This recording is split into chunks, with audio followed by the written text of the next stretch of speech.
YouTube? We are back with some more Matchplay commentary for y'all. I'm joined by the brother from another mother, the Highwayman, and the Kaiju King himself, TJ.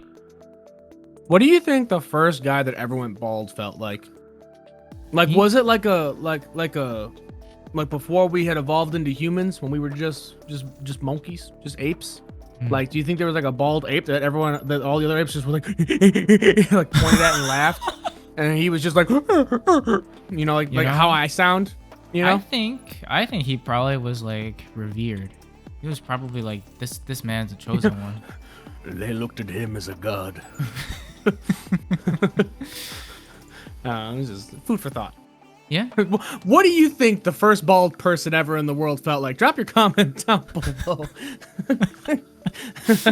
And on to the intro. But yeah, we've got some matches over from Sully's Abode for you guys. If you don't know, Sully's is the card shop that we go to every Thursday for Digi. We pop off at about 6:30 p.m. So if you're in the Chicagoland area, feel free to check them out. I will drop their TCG player link down in the video description below, along with our socials, which has our Discord, our Instagram, our Twitter, all that good stuff. So check them out, as well as check out the instructions on how to become a member, if that is what you're willing to do. We've got a lot of cool things planned. We've got a few things in the works already with like early access deck profiles, deck checks, which is the new series that TJ and I are working on in terms of just going over like meta decks, both in JP and English, which has been really fun and really interesting so far. So if you're interested in those things and more to come, please do, like I said, check it out. Today's matchup features the man himself, TJ on the left, playing a Vee Armours build that he has been working on, going up against Jorge, who is rocking the Nature Spirits once again on the channel. So hopefully you guys enjoy this matchup. Let us know what you guys think in the comment section below. And without further ado, let's hop right into the round. I got high rolled by Fenry round one. Me and Jorge were in loser's queue. Fenry be like that sometimes. It's just hard. Like OTK decks, the OTK, it's still difficult. And it's hard to set up for the right turn because inevitably with Vee Armours going to be a turn where you're not your big protected, Chad. It can be hard to like consistently be there sometimes if you don't like see your pieces in the right order. Sure. I'm just leaning towards playing Imperial or Levia for the regional this weekend. Fair. I think after this. But I mean, decent start from both of you guys. You've got a Magna from BT8 established. You hit a Gecko, and you drop a training. A lot of build up. Not bad. Yeah, I was like, I'll just push some aggression. We see Jorge go ahead, goes into Eldorado. We'll reveal top four. Does manage to hit a Triceramon. I'll just read Eldorado's effects here because I have not played against Nature Spirits yet, so I was just trying to understand everything it did. Yeah. So he plays out that Tricera, does lock down my Magna. I am Sad Bears. But realistically, the list felt okay tonight. Aside from getting high rolled with Fenry, and even then I went to game 3, so I can't completely complain. It was still pretty good. Sure. It was just last game, I did not see anything and Sunny saw everything. But the rest of the matches were pretty good all night, and the deck did serve me pretty well. I get a little crazy here. Oh my lord. So I Blinding Ray to go ahead and go up to 6. Sure. I Magna here to go ahead and strip just the top source, and then I bounce the Tricera to hand. Starter deck Magna be crazy. It's a pretty good card. Yeah. And then I go ahead and I pop the training to go into the Magna X for 3, and then I unsuspend. And I'm a big protected guy. When I'm looking at a pretty good board state where I have, the Magnamon from ST and then the Magna X chilling on board. I was like, you know what? I'll leave it here. I think this is pretty good. That's pretty good. That's not bad at all, Brother Bear. No, it worked out pretty well. All right. I did have to burn 2 of my security to get there, but yeah, but I mean, establishing Magna is always like the tricky part. Tricky part, but it's like the big part, right? Like that's your core win condition. For me, it's tricky because I have to find that. If I have to find that SB, because he don't like me. He's, it's like I was talking to Jarrell about this actually. And it's very much in the same vein of like, you know what? You know how like people like certain decks like Mirage for you, it gives you little forehead kisses. It sings you a lullaby when you go to bed. It makes sure you're tucked in, that you feel warm, you feel safe. You know, you're its chosen. You're the one it loves. I don't know if I have a deck that loves me. That's where I'm at emotionally right now. I don't feel loved by any one deck. I just feel like I'm in pain all of the time. Anyways, speaking we see an ace here. That other Magna that's not the alted one is still sort of a naked boy, but now he's not naked. Yeah, because Saber Leo on Evo does suspend 2 things and then gives 2 suspended Digimon minus 8k. So he did get clear the Vmon, but with checking the security card off the 1 Magna, I was big enough to go ahead and survive because I could just get my protections and everything. Or I have my protections. Yeah, I should say. Heavens will do that, and then you gain the overflow. Yeah, I just minus 12 on both because both of them were only 12, so it was just 6-6, 6-6. That's fair. Jorge pushes up the Uko, gets the leopard, and then we'll go ahead and do the check. Both Magnas will restand now, and they're both big blockers. Yep. And you hit a Davis, which is not bad. And Jorge's, I think, kind of just stuck here, because, I mean, like, I don't think there's a play where you keep turn and you do well, and he just thought about playing the leopard, but he's like, maybe not, and he just ends up scooping game 1. That's fair.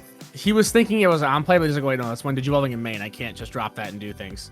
Sure. So, but yeah, it worked out pretty well for me. He was trying to find Shogun Gecko so he can get around blockers, but I don't know if there was ever really a turn where it would have gotten there because he was kind of stuck passing over a lot of memory every time. He just wasn't seeing his pieces in the right order. Right. And I mean, passing over a bunch of memory to Magna is just scary because if I have that much memory, I can do a lot with it. For sure. There's a lot of value I can gain. So we go on to game 2, and I think we talked a little bit about this last night while we're doing some testings, but Vee Armours is in this like awkward spot.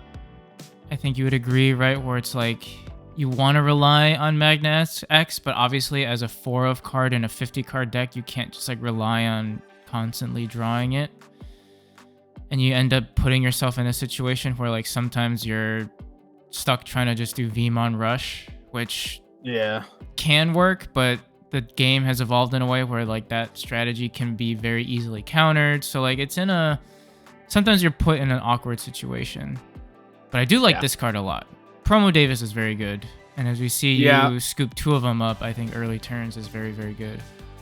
Yeah, I'm fully on Promo Davis train now. I think it is just the better version for Vee Armours than the Daikin is. The Daikin's cool because of how I can interact with BT13 Magna and just being able to teach you some free search. Yeah. But honestly, I just want the memory. I just want the raw memory start of main to be able to just do more of my plays. It comes up way more, and I noticed it very much so during this match. Sure. So I do a bit of board control here. I bounce the Tricera. I swing over the Uko. And then at this point, I'm just debating what I want to do. My other Vmon is locked down. I do just end up going into a Magna X here. I was like, you know what? If I just establish it early, he has to kind of play around it. It's tough. Sure. Yeah. It's not bad. And not even like...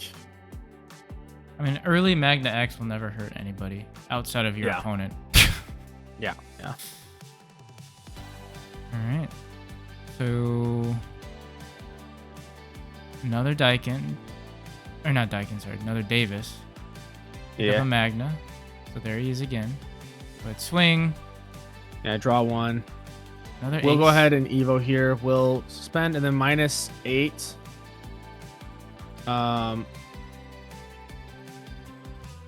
He did the minus 8 on Magna, thinking that it would like stop me. But the thing is because unless I hit a security effect, sorry, I was dancing to Otonoke by Creepy Nuts here. If you saw me booking for a second, if you haven't heard Don Don's opening, it's fire. Anyways, so he did the minus 8k on my Magna, but because Magna like battles the last thing that happens, my all turns effect activates first to give me my protections and then give me the plus 3k, so I'm able to survive the battle with the leopard and restand. And so the minus 8k doesn't actually end up doing anything to me, which he just didn't realize how that interacted. So he now knows that moving forward. But yeah, so he did that, and then admittedly, if I had checked an option that like did minus TP or like something like that, it would be bad because that security effect would rock my world. Right. But I was able to get a little bit lucky. Sure. It just drops a gecko, passes turn.